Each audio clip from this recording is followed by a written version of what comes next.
Among many things that you will realize nowadays is that Kenya has also become an hub of criminals that use every means possible to defraud the Kenyans who work hard to earn their hand living money. And mostly there is a scheme that has been brought forward called Forex trading, which is a scheme that has been used by young men who are mostly encompassed to scam Kenyans all over the country, to steal money from them, pretending that they are working with certain cryptocurrency agencies and they are selling cryptocurrency. So today the DCI cracked a case in regards to how scammers have currently gotten into formulating schemes on how they will defraud Kenyans of their money by pretending that they are selling cryptocurrency to them. Now, it is a publication that has currently rung bells among many Kenyans that I want to dig deep into it, and mostly let's look into this publication by DCI on their official social media page, which is on Facebook. And this is what the DCI said. Scam alert. Criminals using cryptocurrency investments platforms to scam Kenyans.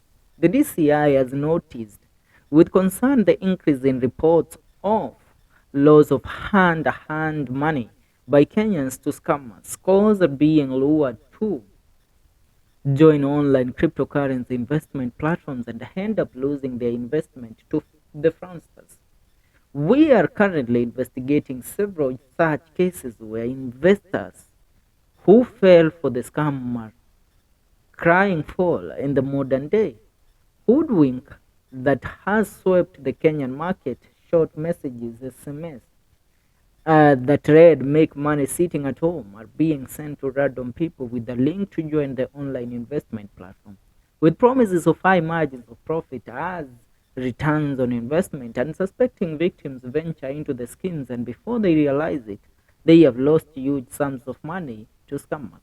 The DCI cautions Kenyans and any other person to beware of this scam and advises them to verify the authenticity of any online investment platforms with Capital Markets Authority CMA and the Communication Authority CA respectively before investing their hand money.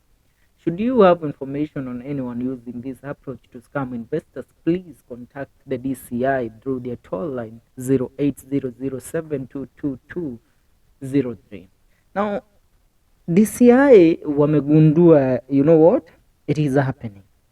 Kenya has been turned to be an hub of criminals who come out portraying themselves as forex traders. Unajua siku hizi vijana huku nje kile ambacho wanatuambia ni eti unamuuliza unafanya kazi gani? Mimi nafanya forex. Ile hali ile forex wanafanya ni forex ya kuibia Wakenya ambao wanatafuta pesa na kwa jasho lao, wanang'ang'ana kila kukicha ndipo waweze kupata kipato chao, but at the end of the day kuna wale ambao wamekaliza aga zao nyumbani and they think of the most possible way to play fraud ni kuweza kufanya hiki na kile ndipo kuweza kuwaibia, una get.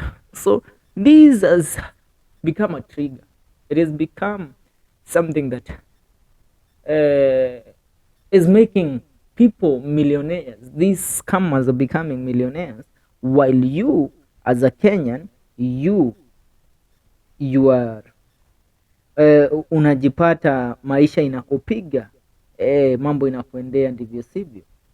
So for now all we can ask of you is to make sure that unakuwa mjanja wakati mtu anakuambia that they are helping you to join a certain cryptocurrency. Unajua nowadays they tell you, you know, join our cryptocurrency platform, and once you join the cryptocurrency platform they go ahead and wanakuambia deposit money to this account. Ukideposit money pia anakuambia nunua bots, eti bots zitakutradia. Ukinunua zile bots, hizo bots they are fake, they don't help you in any way.